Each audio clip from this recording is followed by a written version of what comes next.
میرے گفٹ کا بھلا تم نے کیا حشر کیا تھا؟ ننھا سا موبائل اپنی ناقدری پر روتا رہا۔ خیر یہاں تو انسانوں کی قدر نہیں، چیزوں کا بھلا کیا رونا۔ وہ خواہ دکھی ہونے کی کوشش کر رہی تھی۔ خیر چھوڑو اس بات کو، یہ بتاؤ اس وقت کیا کر رہے تھے؟ اب بڑے دوستانہ انداز میں پوچھا جا رہا تھا۔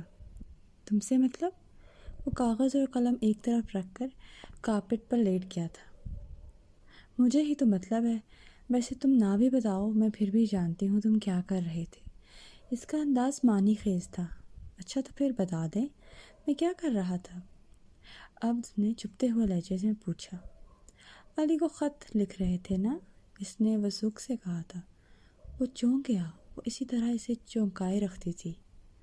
نہ چاہتے ہوئے بھی وہ سوچنے پر مجبور ہو جاتا تھا کہ وہ ہے کون۔ کم از کم اس کے قریب کوئی ایسی لڑکی نہیں تھی جو اس کے روزمرہ معاملات تک سے باخبر رہتی۔ تو پھر یہ رمشا اکرام کون تھی؟ تم جانتی ہو علی کون ہے؟ اس نے بہت محتاط انداز میں پوچھا۔ ہاں، ادھر سے فوراً جواب آیا۔ تو پھر بتاؤ۔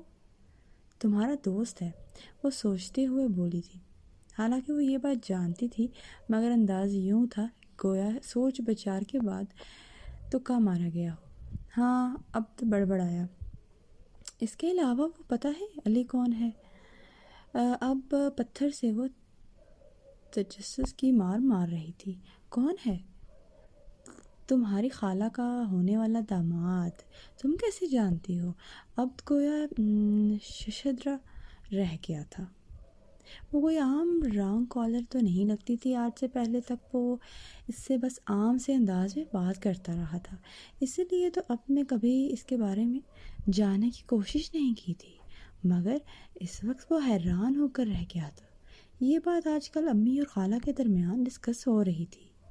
علی کے ماموں نے بھی ڈھکے چھپے لفظوں میں مونا کے لیے پسندیدگی ظاہر کی تھی، مگر یہ انتہائی گھریلو بات بھلا اس اجنبی لڑکی کو کیسے پتہ چلی؟ اس کا دماغ چکرا کر رہ گیا تھا اور اس کے پورے وجود میں عجیب سی بے چینی بھر گئی تھی۔ اب رمشا اکرام کے بارے میں جاننا ناگزیر ہو گیا تھا۔ یہ مت پوچھا کرو میں کیسے جانتی ہوں اور تمہارے بارے میں کیا کیا جانتی ہوں، وہ جتا جتا کر بولی۔ ویسے تمہارا دوست علی مونا کو خاصا پسند ہے، اسی کی خواہش پر رشتے کی بات چلائی گئی ہے۔ تم کون؟ بہت سنبھل کر آپ نے سنجیدگی سے پوچھا۔ تمہاری عاشق۔ میں پوچھ رہا ہوں تم ہو کون؟ اس نے ذرا تیز لہجے میں اپنا سوال پھر دہرایا۔ رمشا اکرام، تمہاری راہوں میں کھڑی منتظر محبت، تمہاری نظر التفات کی بوند بوندوں ترسنے والی خشک زمین۔ تم مجھے افسانوی باتوں میں الجھا نہیں سکتی۔ عبد کو غصہ آ گیا۔ تمہیں اپنی باتوں میں نہیں محبت میں الجھانا چاہتی ہوں، مگر تم ہو کہ دامن بچا کر نکل جاتے ہو۔ اس کا لہجہ خاصا بوجھل اور دھیما ہو گیا تھا۔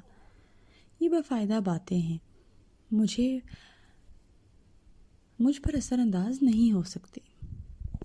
تم مان لو گے ایک دن۔ یہ ممکن نہیں، کچھ بھی ناممکن نہیں ہوتا۔